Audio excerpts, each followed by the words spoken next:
First contact. Captain Jake Morrison gripped the armrest of his command chair as the massive alien vessel materialized on their screens.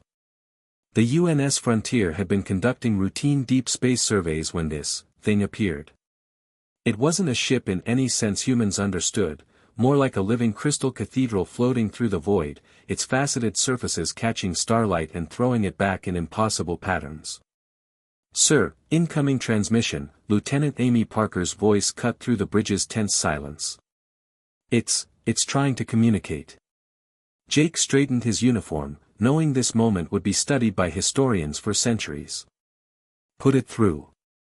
The main screen flickered, and suddenly they were face to face with something beautiful and alien. The being had features that were almost human, if humans were carved from moonlight and stretched toward perfection. Its skin held a pale blue luminescence, and its eyes were deep purple gemstones that seemed to hold ancient wisdom. "Greetings, humans of the vessel Frontier," the alien spoke, its voice like wind chimes in a gentle breeze. "I am HFY, speaker for the Zaphirian collective. We have watched your species expand into the cosmos with great fascination." Jake stepped forward, feeling the weight of representing all humanity. "I'm Captain Jake Morrison of the United Nations Space Command. This is an honor beyond words." HFY's head tilted in what might have been curiosity. "Your species intrigues us greatly, Captain. We have observed your behavior patterns, and they are unlike anything in our experience. Most intelligent species learn to avoid danger, to find the safest path forward. Yet humans." The alien paused, those gemstone eyes studying Jake intently. "Humans seem to seek out challenges that would make other beings flee in terror." Dr. Lisa Carter, the ship's xenobiologist, moved closer to the screen. She'd dreamed of this moment her entire career. "What do you mean by that, Speaker HFY?" "Your species possesses a trait we find both fascinating and incomprehensible," HFY explained. "When faced with a dangerous predator, most intelligent life develops better barriers or avoidance technologies. But we have observed humans who study such creatures up close, who attempt to understand them by direct interaction. It defies every survival instinct we know." Jake couldn't help but smile slightly. "I suppose we are a bit curious about things that might want to eat us." Something that might have been amazement flickered across HFY's features. "Indeed. And this is why we wish to extend an invitation. We would be honored to welcome a small delegation of humans to our homeworld, Zephyr Prime. Our scientists are particularly eager to understand this aspect of human psychology." The bridge fell silent. Everyone knew they were witnessing history. "We would need authorization from our government," Jake said carefully, "but I believe Earth would be very interested in such an exchange." "Excellent. We will provide all necessary safety protocols and equipment. I must warn you, Zephyr Prime can be challenging for those not adapted to its environment." As the transmission ended, Jake stared at the space where the alien's image had been, wondering what humanity was about to walk into. "Sir," Lieutenant Parker said quietly, "this changes everything." Jake nodded, watching the crystal ship maintain its graceful position relative to the Frontier. "Let's hope it changes everything for the better. Welcome to Zephyr Prime." The shuttle bay doors of the Crystal City opened like flower petals, revealing a landing platform that seemed to be made of condensed starlight. Dr. Lisa Carter pressed her face to the viewport, her breath fogging the transparent aluminum as she took in the impossible vista of Zephyr Prime's floating metropolis. Towers of living crystal stretched into the purple sky, connected by bridges that appeared to be made of solid light. Creatures that resembled flying jewels darted between the structures, leaving trails of bioluminescent sparkles in their wake. "Would you look at that?" breathed Ryan Brooks, the marine biologist sitting across from her. Despite his weathered hands and salt-crusted demeanor from years studying Earth's oceans, he looked like a child seeing magic for the first time. Karen Walsh, their security chief, was less impressed with the pretty lights. Her eyes scanned the readings on her portable scanner. "Air's breathable, gravity's about 90% Earth normal. Still keeping the emergency suits handy though." Tony Martinez, their engineer, nodded while studying the impossible architecture. Smart thinking. Though I've got to admit, their tech is incredible. Those light bridges have no visible support structure whatsoever. The shuttle settled with barely a whisper, and the door cycled open. Immediately, they were surrounded by a delegation of Zaphirians, their crystalline features catching the ambient light and throwing rainbow patterns across the platform. They moved with flowing grace, as if they were dancing rather than walking. "Welcome, honored guests," said the tallest of the aliens, silver markings decorating what Lisa assumed was its face. "I am Velter, chief scientist of this research facility. We are deeply honored by your presence." Lisa stepped forward and offered a careful bow, the way they practiced during the journey. "Thank you for inviting us, Velter. I'm Dr. Lisa Carter, and these are my colleagues Ryan Brooks, Karen Walsh, and Tony Martinez." Those purple gem eyes studied each human in turn, and Lisa couldn't shake the feeling they were being catalogued like specimens in a lab. Not maliciously, just with the intense curiosity of scientists examining something unprecedented. "Please, follow me," Velter said, gesturing with an arm that seemed to bend in too many places. "We have prepared quarters for your comfort, but first we must discuss safety protocols." As they walked deeper into the city, more Zaphirians gathered to observe the human delegation. They whispered to each other in their musical language, maintaining a careful distance as if the humans were exotic but potentially dangerous animals. "Is something wrong?" Lisa asked, noticing how the crowds kept their space. Velter looked puzzled for a moment. "Wrong? No, nothing is wrong. It is simply that your species is quite robust compared to most visitors we receive. We wish to ensure both your comfort and safety during your stay." They stopped before a building that looked grown rather than constructed, its walls glowing with soft bioluminescence. Inside, the furniture appeared delicate, beautiful, but as if it might shatter at a harsh word. "These are your quarters," Velter explained, gesturing to what looked like gossamer chairs and tables made of crystallized music. "We have modified them to better accommodate human physiology, though I fear they may still seem fragile to you." Karen tested one of the chairs carefully. It held her weight, but she could feel it flex under her. "Don't worry about us breaking anything. We know how to be careful." Another Zaphirian approached, this one decorated with golden markings. "I am Nick Sarah, cultural liaison. I will be your guide during your stay. May I ask, are all humans as solid as you appear?" Ryan laughed, a sound that seemed to make several nearby Zaphirians step back. "I guess we're pretty sturdy. Comes from evolving on a world that's constantly trying to kill you." Velter and Nick Sarah exchanged what Lisa was beginning to recognize as a significant look between Zaphirians. "Yes," Velter said slowly, "we have studied your world's ecosystem.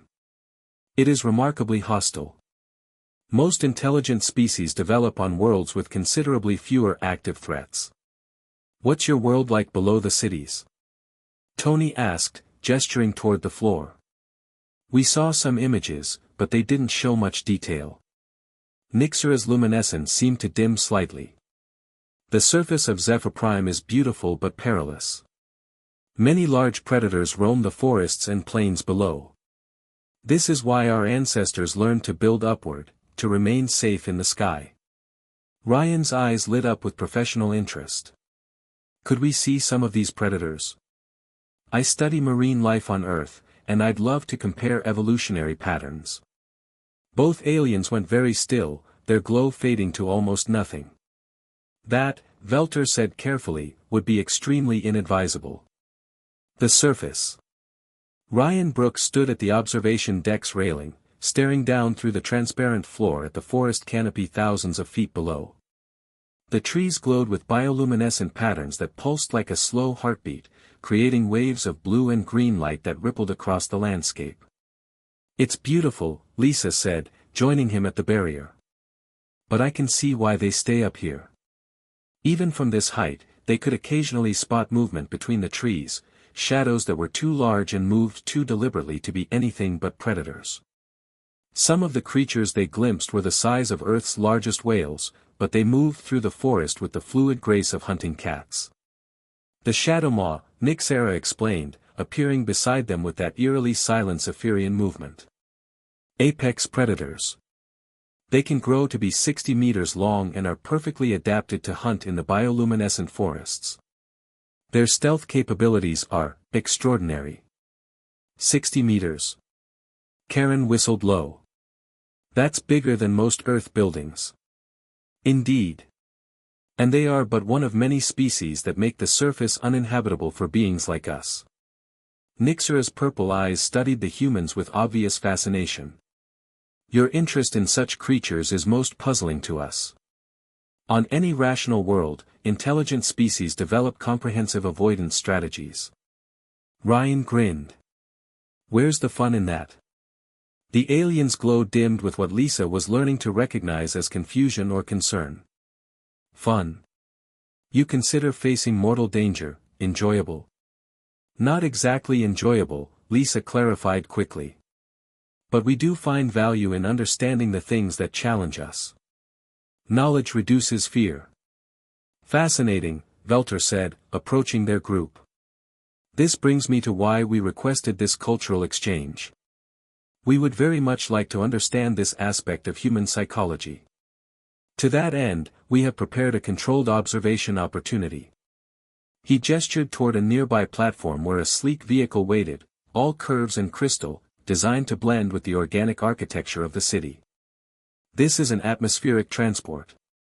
We have arranged for you to observe surface life from a safe distance, using our most advanced shielding technology. Karen immediately moved to examine the vehicle, her security training kicking in. How safe is safe distance? The transport maintains altitude of approximately 500 meters, Velter explained. Well above the reach of any surface predator, with energy shields capable of deflecting any airborne threats. No Zaphirian has been harmed using this method of observation in over 3 centuries. Tony ran his hands along the transport's hull, marveling at the seamless construction. This is incredible engineering. The hull appears to be grown rather than manufactured. Indeed. Biomechanical fusion is one of our primary technologies. Nixera gestured toward the transport's interior. Shall we begin the observation? The interior was spacious despite the vehicle's sleek external profile, with transparent walls that would provide 360-degree viewing once they were airborne. The humans settled into seats that molded themselves to their bodies while Velter took position at what appeared to be a control console made of living light. As they descended toward the canopy, the scale of the forest became apparent. The trees were massive, some easily 1,000 feet tall, their trunks thick enough to house entire cities. Between them, the understory glowed with 1,000 different species of bioluminescent plants, creating a light show that shifted and pulsed in patterns too complex to follow. Movement at 2 o'clock, Karen announced, her trained eyes spotting it first. Through the trees, something vast and dark was gliding between the massive trunks. As it passed through patches of bioluminescent undergrowth, they caught glimpses of sleek hide covered in patterns that seemed to shift and change, perfectly camouflaging the creature against its surroundings. Shadowmaw, Nixera whispered, though they were safely 500 meters above it. Adult specimen, approximately 45 meters in length. Ryan pressed against the transparent wall, watching in fascination as the predator moved with impossible silence for something so large. The way it moves, it's like it's swimming through the forest rather than walking. Its hunting strategy relies on perfect stealth, Velter explained. Prey animals rarely detect its presence until it's far too late. Suddenly, alarms began chiming throughout the transport. Velter's luminescence flared bright with what was clearly panic as he manipulated the controls. This should not be possible, he said, his musical voice tight with stress. What's wrong? Lisa demanded. System failure. Multiple cascade failures. We're losing altitude. Through the floor, they could see the forest canopy rushing up to meet them, and somewhere in those glowing trees, a 60-meter apex predator had just detected the approach of something it had never encountered before. Something that smelled like prey. Crash landing. The transport hit the forest floor with a grinding crash that sent everyone tumbling against the walls. Emergency lighting cast eerie shadows through the cracked transparent panels as Ryan hauled himself upright, tasting blood from a cut on his lip. "Everyone okay?" Karen's voice cut through the groaning of stressed metal and crystal. "Alive," Lisa gasped, helping Tony to his feet. The engineer had a nasty gash on his forehead but was moving under his own power. Velter and Nixera were in worse shape. The Zaphirians' crystalline physiology, so elegant in their floating cities, seemed ill-suited to crash landings. Velter's left arm hung at an unnatural angle, while Nixera's leg was clearly broken, judging by the way the alien held it. The emergency beacon, Velter managed through what was obviously considerable pain. It should have activated automatically. Tony stumbled to what remained of the control console, his engineer's instincts overriding his injuries. "I'm reading massive system failures. The beacon's offline, along with most everything else." He looked up grimly. "We're on our own." Through the shattered walls, the bioluminescent forest pressed close, casting everything in shifting patterns of blue and green light. The air that seeped in carried scents that were alien yet somehow familiar, earth and growing things, but with an underlying musk that spoke of large predators marking territory. "How long before rescue?" Karen asked, checking her sidearm out of habit, though she knew human weapons would be useless against creatures the size of buildings. "Search operations begin after 4 hours of missed contact," Nixera said weakly. "But they will not approach the surface. Standard protocol is to wait for survivors to reach minimum safe altitude." "Which is?" Ryan asked, though he suspected he already knew the answer. 500 meters above canopy level. Lisa looked at the twisted wreckage around them, then at the injured aliens. "So we need to get them back to their city, or at least high enough for extraction." A sound echoed through the forest, low, resonant, like a whale's song but deeper, more menacing. It seemed to come from everywhere at once, vibrating through the ground and into their bones. "Shadowmaw," Velter whispered, his glow flickering with terror. "It has detected us." The sound came again, closer this time, and with it came the soft whisper of something enormous moving through the undergrowth. Plants that had been glowing steadily began to pulse in rapid, agitated patterns, a forest-wide alarm system announcing the presence of an apex predator. "Can they climb?" Karen asked, eyeing the massive trees surrounding them. "Unknown," Nixera admitted. "No Zaphirian has ever survived a ground-level encounter to report back." Ryan was already moving, gathering pieces of the scattered equipment. "Then we learned something new today." He looked at the others with grim determination. "Karen, Lisa, we need to get our friends somewhere defensible. Tony, can you jury-rig anything useful from this wreck?" "Maybe," Tony said, but his attention was fixed on something outside. Guys? I think our 60-meter problem just got bigger." Through the gaps in the wreckage, they could see them, eyes reflecting the bioluminescent light, but these were at ground level. Lots of them. And they were surrounding the crash site with the methodical patience of pack hunters. "Shadowmaw travel in family groups," Velter said faintly. "We may be facing multiple adults." Another sound joined the whale-like calls, a chittering, clicking noise that seemed to come from smaller creatures. Through the forest's glow, they caught glimpses of forms the size of Earth's big cats, but moving with unnatural coordination. "Scout variants," Nixera explained, reading their expressions. "They coordinate the hunt for the main pack." Karen checked her weapon's power cell, knowing it was a futile gesture. "So we've got building-sized predators with smaller, smarter coordinators, and we're stuck on the ground with 2 injured aliens and nowhere to run." Ryan stood up slowly, dusting debris from his hands. His eyes had taken on the focused look Lisa recognized from their time studying aggressive marine life together, the expression of a man who was about to do something monumentally stupid and absolutely necessary.